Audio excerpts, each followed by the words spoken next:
Olá, minha turminha do quarto ano! Bom, galerinha, hoje iremos trabalhar assunto novo. Por quê? Porque vamos dar início ao nosso terceiro bimestre.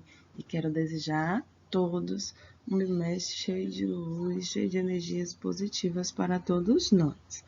E, como assunto da aula de hoje, trago para vocês gênero textual, relato histórico.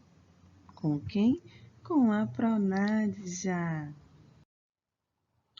Quem de vocês nunca ouviram? Na minha época as coisas não aconteciam dessa forma. No meu tempo não existia nada disso. Na verdade, bom, turminha, então é assim que ocorre dentro do gênero textual relato histórico, porque trata-se de uma narração cronológica, onde ele vai resumir acontecimentos importantes, bastante relevantes, que tiveram em algum lugar ou até mesmo em algum determinado momento da vida passada. Relato.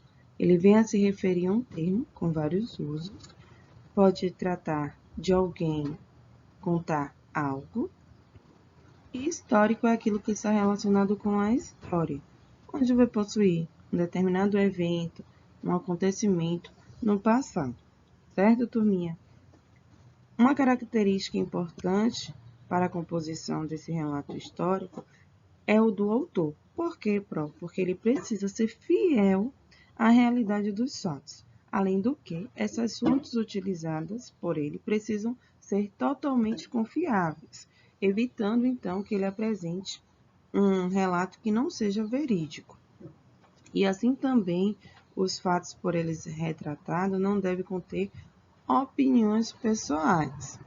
Então, desta forma, ele vai tornar algo mais verídico e objetivo também. Lembrando para vocês que o relato histórico, ele deverá ser uma narração cronológica, que irá resumir os acontecimentos dentro daquele determinado tempo. E é por isso que eu trago para vocês hoje, certo, um relato histórico relacionado à energia elétrica. Com quem? Com a peça principal, que é o inventor norte-americano Thomas Edison. A história da eletricidade. Quem cuidava da iluminação eram vagalumes. Calma, turminha, não um inseto, é claro. Mas os profissionais responsáveis por acender e apagar os lampiões da cidade eram fundamentais em 1930, quando a eletricidade ainda era algo raro e, no lugar de lâmpadas e postes, usavam gás. Eles tinham de ser acendidos e apagados todos os dias por alguém, e já era uma invenção e tanto. Antes deles, a rotina de todo mundo durava só enquanto houvesse luz. No Brasil, onde os dias são sempre longos e claros, isso não era um problema tão grande. Mas nos países mais frios, como a Inglaterra, isso significava ter apenas 6 ou 7 horas ativas durante o inverno. Os ingleses ficaram tão impressionados com a criação dos postes a gás que não tiveram coragem de usá-los em abundância. Em 1830, Londres só acendia todos os postes 2 vezes por ano. No aniversário da Rainha Vitória, 24 de maio, e no aniversário do Príncipe Gales, 9 de novembro. Nos outros dias, só se houvesse uma notícia muito boa, como o fim de uma guerra.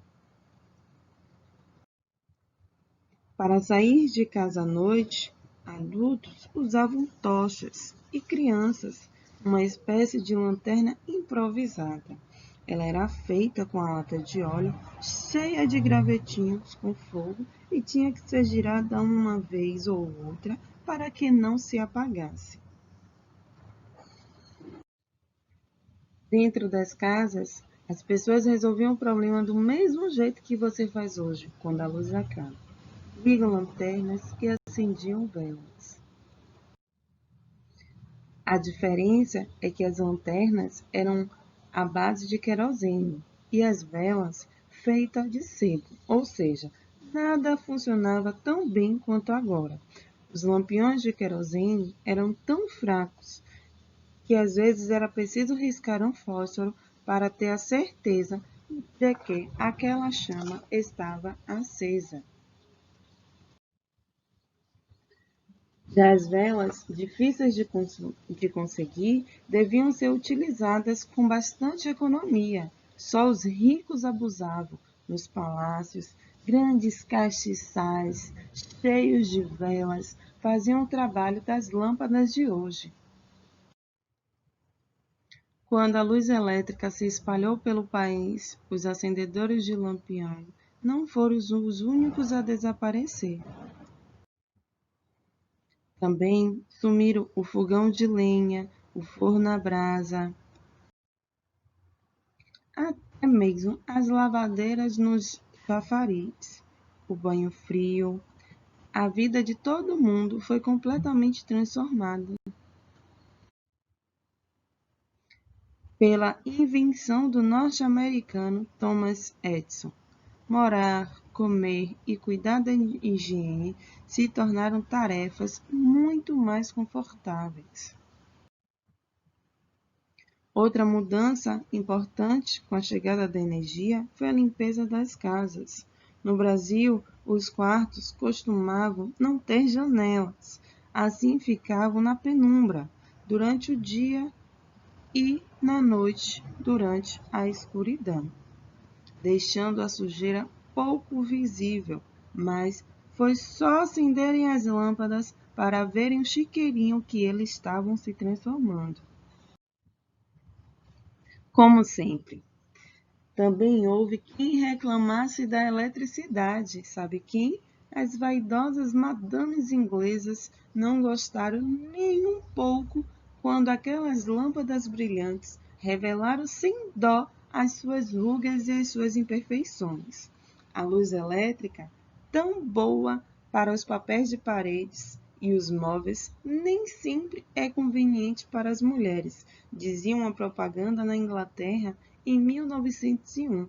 O anúncio vendia sombrinhas que as mulheres passaram a usar dentro das casas para esconder o rosto da luz elétrica.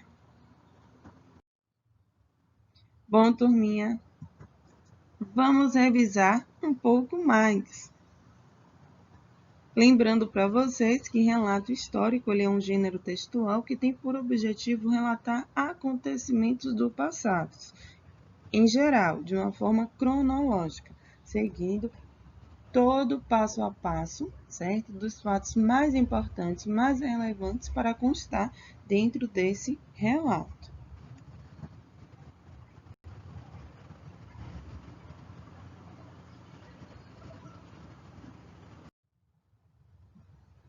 Galerinha, tá com você agora. O que pro? Atividade do dia. Segue módulo Conquista, página 3 a 8, até a questão 7. Vocês irão fazer a leitura do texto sobre energia elétrica de relato histórico, logo após a compreensão, e como atividade de redação, segue para vocês uma entrevista. Nesse caso, devido ao nosso distanciamento social, vocês irão fazer com algum familiar na sua residência mesmo, certo? Onde ensina todo o passo a passo, para informar qual é o horário, qual é o local e seguir todo um passo a passo de perguntas. Qual é o nome completo, profissão, onde e quando nasceu, se tem algum objeto antigo que gosta, certo? Seguir todas essas perguntas do seu entrevistado. Logo após vocês irão tirar uma foto, certo? Do seu entrevistado. Um grande beijo para todos. Tenham bons estudos. Antes, só lembrando para vocês que irei marcar o dia do retorno dessa atividade, tá bom? Lá no nosso grupo. Um grande beijo para todos.